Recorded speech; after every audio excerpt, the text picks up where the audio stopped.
الله أكبر. الله أكبر. الله أكبر. الله أكبر. الله أكبر.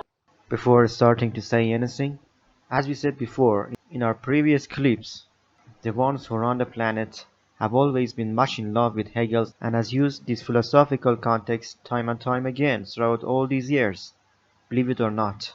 From the rise of international communism by using the oppressed poor working class everywhere to make them hate religion and God, and instead bow down to the state and the government as the sole entity who gives them their rights. Think a bit on such agenda, bros and sis.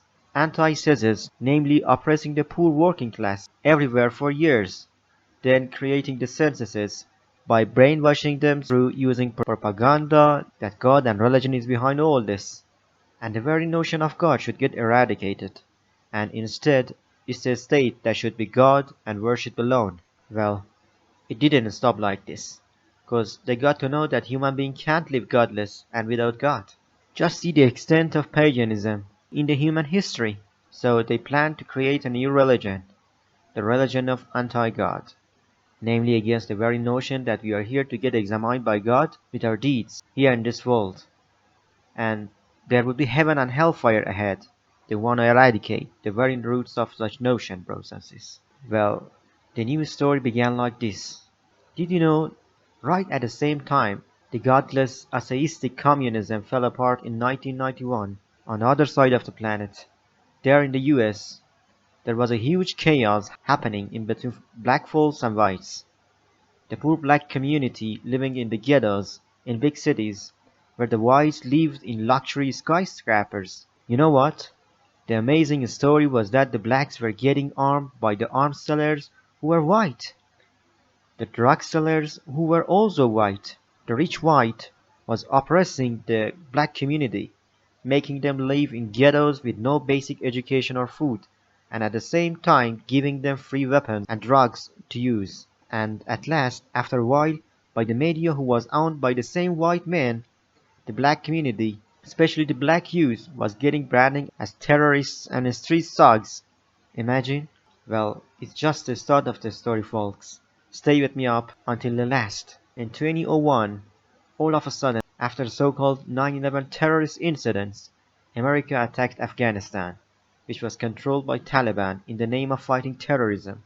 Well, it was the initiation of a new world order agenda to brand one and only uncorrupted religion and book of God on the planet as terrorism, Islam, to eradicate the rulership of God and his divine rules forever. The amazing thing is that in this story that Pakistan acted just like the white arms seller in the US for the poor Afghans, giving them weapons, everything necessary to create chaos there for almost 20 years of American NATO dictatorship and murdering of Afghans in their own land in the name of fighting terrorism. Today, not only the old Hegelian dialectic hasn't got forgotten or stepped aside, but also the philosophical model is getting used extensively all over the planet and even has get merged with Masonry and the agenda of the International Masonic Lodges, the Ordo Abchao agenda, namely creating order out of chaos.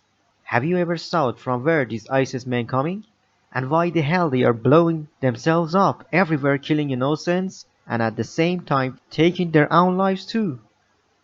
Let's see, bros and sis. Chechens in Russia has got oppressed since long. More recently, Muslims in Tajikistan and even Uzbekistan has got suppressed in a such horrific way that they have even got forced to shave their beards and women to stop wearing niqab. Even the Hajj pilgrimage is prohibited for the youth. Imagine? The same is there in Kazakhstan. And the amazing thing is that all these countries are being run by the so-called democratic republics while their presidents have been there on their seats for decades. An illusion of democracy. We have to say some Sunni parts of Iran have been a center for ISIS and the so-called jihadi groups' recruitment in recent years too, due to the poor condition of the people there in comparison to the rest of the country, which of course the Sunni Shia division in the country helps that issue too. The amazing thing is that in Syria too, it all happened the same thing. This time Turkey acted just like what Pakistan did for Afghanistan, and the white arms sellers and drug dealers did it in the US, namely facilitating the migration of the oppressed Muslims in Europe and other countries to Syria to join ISIS. Turkey has done the same in Egypt and of course Libya. Today, Kashmir and even the huge number of Muslims there in India and more importantly in Xinjiang region in China are being oppressed by an unimaginable extent, which clearly shows why so many girls and boys migrated to Syria from Xinjiang. Can you believe that right now the IS is now operating there in Africa with the poor Africans joining it every day nearly, while the media doesn't give a word on this issue? Odd, isn't it?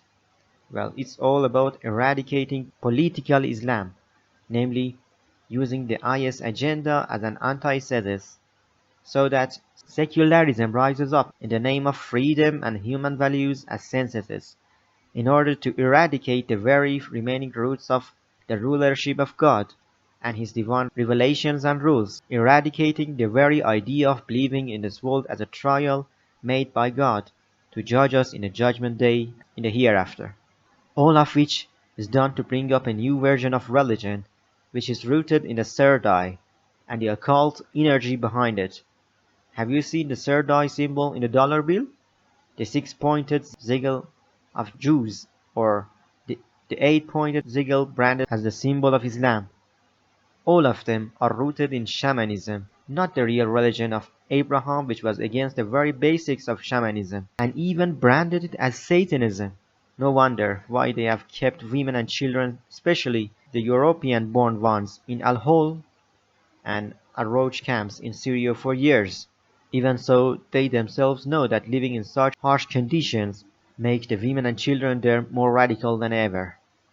Well, seeing so-called European leaders letting in so many Muslim migrants there in their countries shows clearly that the one who runs the planet have planned the same agenda for Muslims in Europe and of course for the Europeans themselves, so that chaos rises up in Europe.